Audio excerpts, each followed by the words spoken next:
또영주 TV의 또영주입니다. 제 옆에는 오랜만에 김낑깡 씨 나오셨습니다. 아, 이럴 때만 부르더라고. 네. 아약스가 바로 날아갔어. 아, 진짜. 어떻게 생각하십니까? 짜증난다, 진짜. 네. 지금 아직 시작도 안 했는데 이거 목탄 거 안 보여, 그래서. 아, 진짜 물 갖다 놓고, 진짜. 아. 네.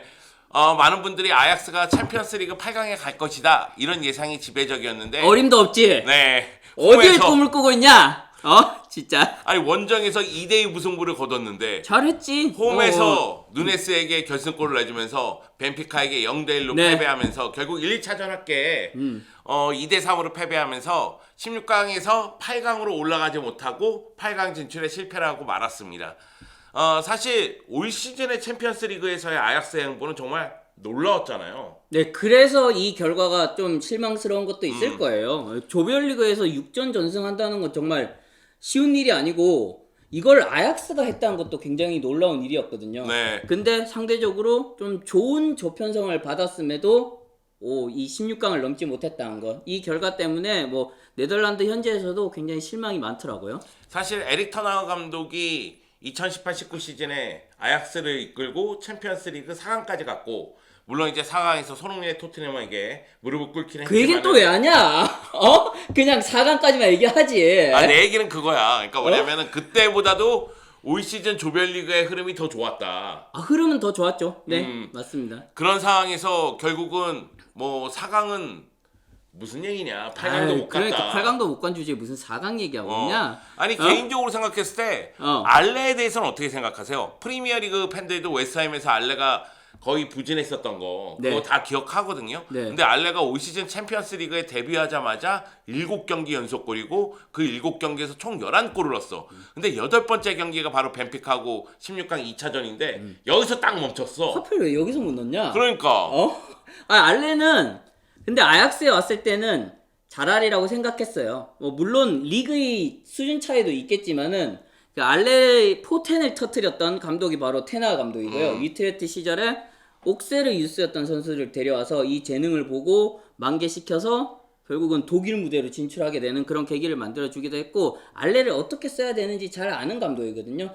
실제로 보면은 웨스트햄하고 비교했을 때 좀 더 아약스가 박스에 가까이 선수들이 모여서 플레이를 하는 그런 성향이잖아요. 그러다 보니까 알레의 그 연계 플레이라든지 그 등지고 동료들을 도와주는 그런 플레이 이런 것들이 빛날 수 있었고 상대적으로 웨스트햄은 좀 골문에서 공격수들이 멀리 위치할 때가 많잖아요. 그러다 보니까 속도 있는 뭐 안토니오라든지 이런 선수들이 위력을 발휘한 반면에 알레는 좀 그러지 못했다. 그렇게 비교할 수도 있을 것 같아요. 그래서 알레가 사실 챔피언스 리그 올 시즌 데뷔를 했는데 조별리그 첫 경기 스포르팅전에서 무려 4골. 4골. 네.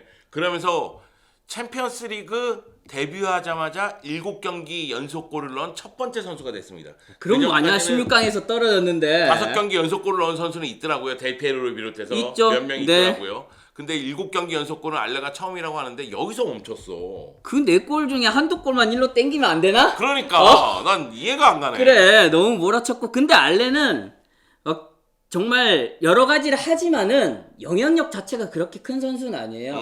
딱 자기에게 맡겨진 임무를 충실하게 하는 선수고 주변의 지원이 또 워낙 좋다 보니까 그 와중에서 뭐 찬스들을 많이 놓치긴 하더라도 또 그 중에 한두 개만 또 넣어주면은 그게 득점으로 연결되고 팀에게 좋은 결과를 안겨다 주니까 지금까지 이런 좋은 행보를 보였는데 이 오타멘디와 베르통의 이 노련한 수비에 막혀서는 2차전에서는 고전했죠. 네, 알레를 꽁꽁 묶는 모습이 있었고 네. 그러면은 이선 라인에 아약스가 자랑하는 안토니라든가 베르아이스라든가 두산 타디치라든가 이런 선수들이 득점포를 가동해 줘야 되는데 2차전에서는 침묵을 지켰다는 점. 네. 그 점이 너무 아쉬울 것 같아요. 여기에서 뭐 몇 가지 좀 말씀을 드리자면은 일단 안토니 선수의 기복을 항상 말씀드렸는데 이게 또 하필 이 중요한 경기에서 드러났다.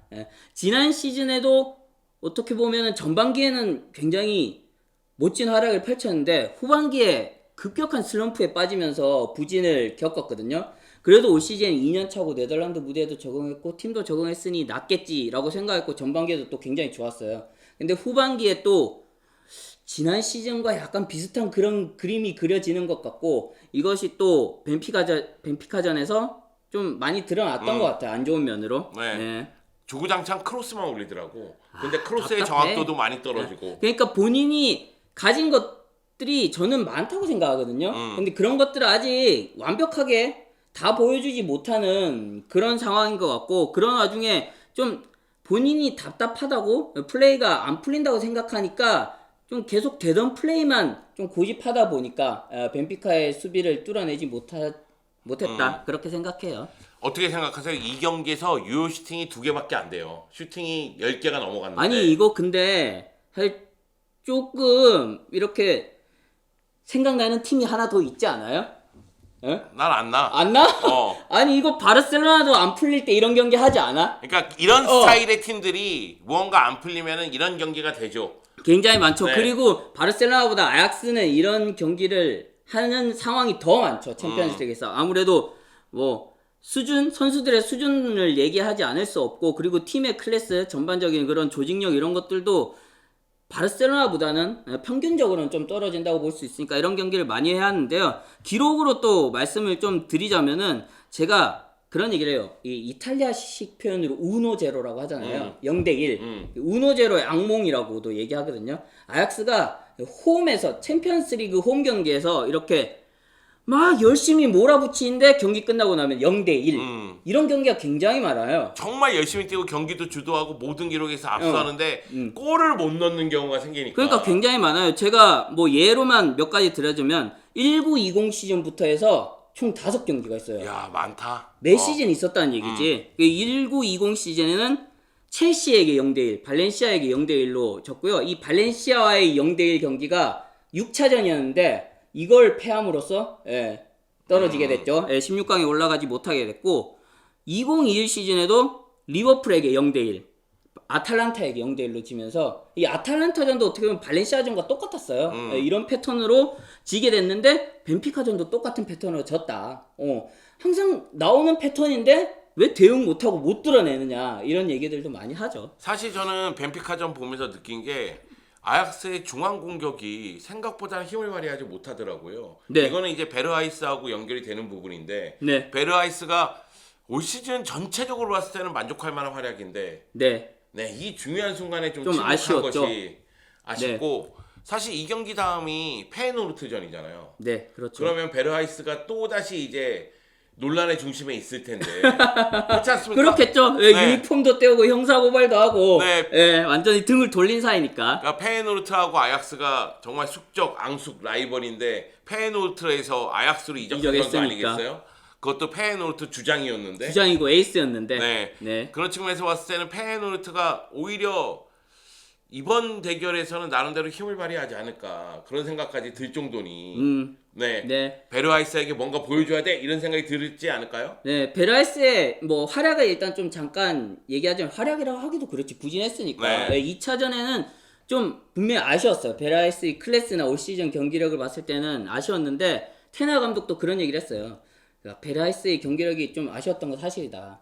근데 창의적인 플레이 한두 번이면은, 그리고 그걸 한 골만 만들어낼 수 있다면은 이길 수 있을 거라고 생각해서 베라이스의 교체를 최대한 밀었다. 근데 이제 마지막엔 결국 참지 못하고 교체하는 그런 선택을 하게 됐는데요. 베라이스가 올 시즌에 아약스에서 페노트에서 하던 역할과는 굉장히 다른 형태로 뛰고 있거든요. 네. 그럼에도 이 변화를 받아들이고 색다른 모습을 보여주면서 베라이스가 또 다른 선수로 다시 태어났다, 이런 사실 평가도 받거든요. 그 네덜란드 대표팀이라든가 페노르트에서 베르하이스는 측면 자원이었죠. 그렇죠. 네. 측면에서 중앙으로 들어오면서 플레이를 만들어가고 마무리 짓는 그런 타입이었는데, 아약스에 와서는 볼을 최대한 적게 만지면서도 연계도 해주고 공간도 만들어주고 슈팅도 하고 골도 만들어내는 이런 다양한 역할들을 하고 있거든요. 네. 그래서 더 이 경기의 경기력이 아쉬웠던 것 같아요. 네.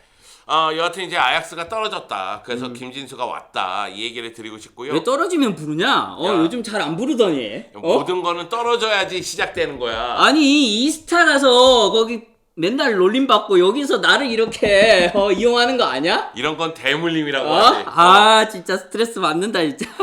자, 그거는 있어요. 그러니까 터나우 감독이 이번 시즌 끝나고 팀을 떠날 것이라는 이야기가 굉장히 많아요. 많죠. 네. 그리고 나는 근데 여기에서 한마디 하고 싶은 게 잉글랜드 언론들이 너무 몰아가더라. 아, 그래? 좀 약간 그런 감이 있어. 왜냐면 이미 막 이적한 것처럼 얘기하고 인터뷰도 자기네들 식으로 유리한 것들만 잘라서 이렇게 보도하는 그런 감이 있거든요. 물론 테나 감독이 올 시즌이 끝나고 떠날 확률이 높은 건 사실이에요.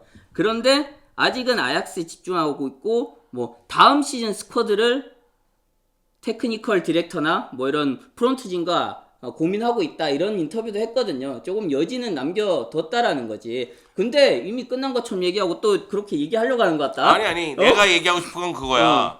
그러니까 미엘스 감독 시절에 그때 이제 챔피언스리그 3연패, 그쵸? 네. 그리고 이제 바날 감독 시절에 챔피언스리그 다시 한번 우승. 네. 이게 9495 시즌. 네. 그리고 나서 지금 테나흐 감독 시절에 챔피언스리그 4강 2018-19 시즌. 네. 그렇기 때문에 이 역사적인 감독들을 얘기하고 이 역사적인 감독과 비교해도 테나흐 감독은 모자람이 없는데 네. 올 시즌 16강에서 멈추면서 떠나가게 될 가능성이 농후해진 거 아니냐. 그러니까 할 말이 있어요. 아니 다 챔피언스리그 우승시키고 왔는데 챔스 우승도 못했으면서 어딜 갈라 그런 거야. 상당히 좀 그 뭐라 그래야 될까요? 대조되는 거는 같은 시간에 메뉴가 아틀레티코 마드리드에게 패하면서 그랬더라? 탈락했어. 그래서 테나흐 감독하고 연결되는 팀 중에 하나가 메뉴잖아요. 그렇죠. 네. 그런 측면에서 봤을 때는 이게 참 묘하다 이런 생각이 좀 들긴 했는데 테나흐 감독이 떠나게 된다면 아약스는 대대적인 또 변화가 생길 거 아니겠습니까? 그렇겠죠. 네. 지금 기존의 스타 선수들, 특히 어린 스타 선수들은 팀을 떠날 가능성이 굉장히 많은 것 같고 네. 오나나나 마즈라이 같은 경우에는 재계약을 안 하니까 나갈 네, 가능성이 자유계약으로 나가겠죠. 농후하고요. 네. 네, 오나나는 인테르로 찬우야, 그리고 마즈라이는 바르셀로나로 내가 나눠 먹겠습니다. 네. 오나나 근데 조금 얘기해 줄까? 오나나가 18-19 시즌이 정말 잘했거든요. 근데 항상 챔피언스리그에서 중요한 경기에서 이런 벤피카전과 같은 치명적인 실수를 해. 그 18-19 시즌에 벤피카하고 같은 조였거든요. 조별리그에서. 그때도 원정 가서 치명적인 실수를 해서 실점을 했고 2021 시즌에도 리버풀전에서 어이없는 실수에 실점했고 이번 경기도 사실 오나나의 실수가 전혀 없다라고 말할 수는 없거든요. 이런 실책을 자주 하는 골키퍼다. 알아두세요. 네. 찬우야 그렇단다. 바르셀로나 출신이거든요. 네. 그렇군요. 네. 네. 아니 그 얘기는 좀 드리고 싶어요. 그러니까 뭐냐면 테나흐 감독이 떠난다면 또 다시 이제 새로운 아약스가 만들어질 텐데. 그렇죠. 그럼 또 시간이 노력이 필요하지 않나. 네, 노력도 필요할 것이고 이 수준에 도달하기는 굉장히 어려울 거라고는 생각해요.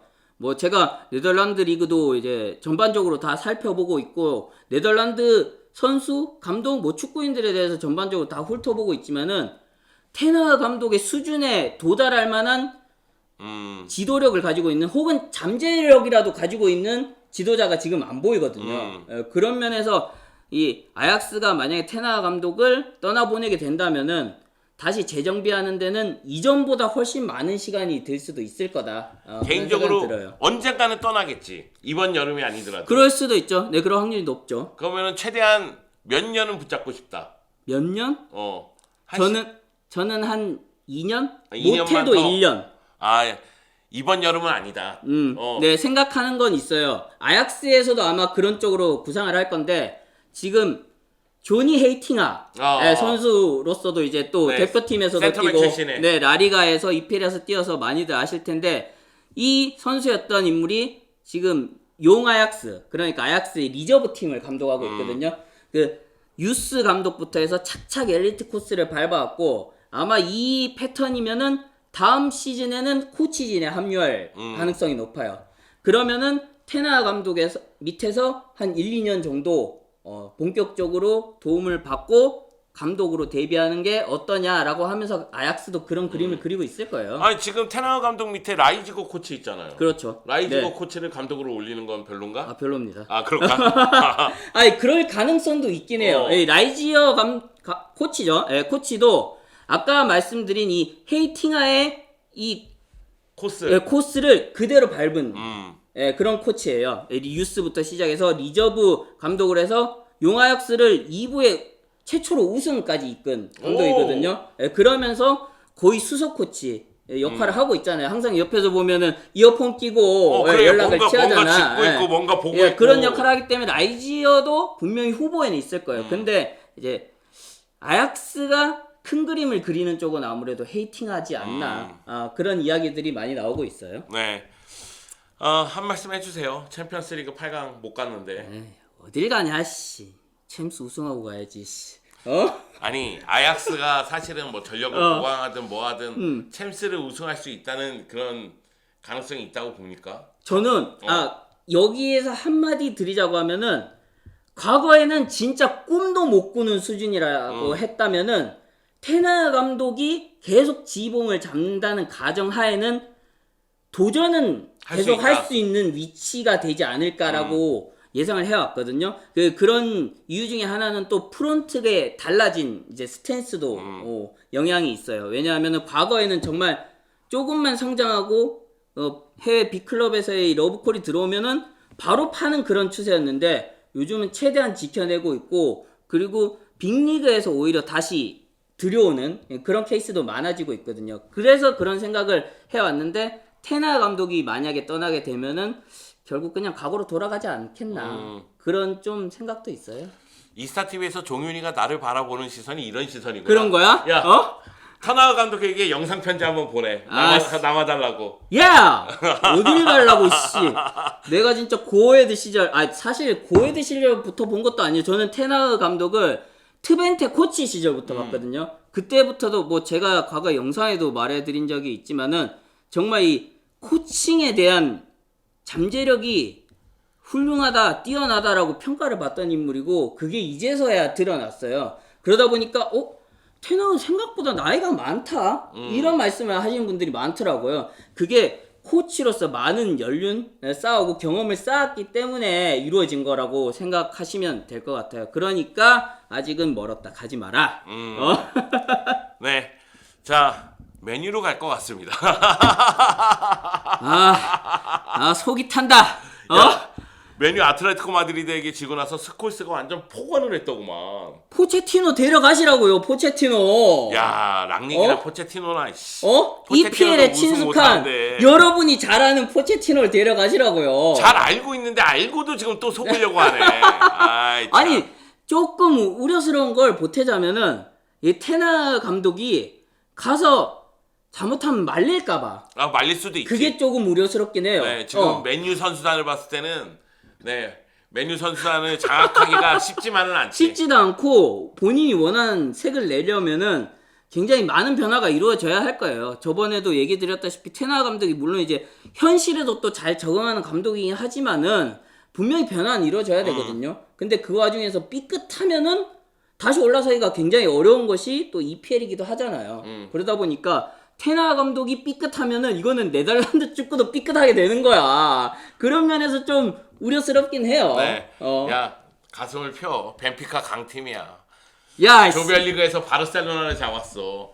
야, 너 진짜 벤피카 원정에서 바르셀로나가 졌을 때 네가 카톡에다 그랬잖아. 뭐라고? 무슨 벤피카한테도 지냐고. 한심하다. 아약스하고 바르셀로나 같은 수준이네, 진짜. 진짜 쪽팔리다 진짜. 결론 벤피카는 강팀이었다. 네. 바르셀로나하고 같은 수준이 될 줄은 꿈에도 몰랐다. 진짜. 어쭈. 네. 자, 그러면은 이것으로 마치도록 하겠습니다. 아약스 팬의 하소연이었습니다. 가지 말라고.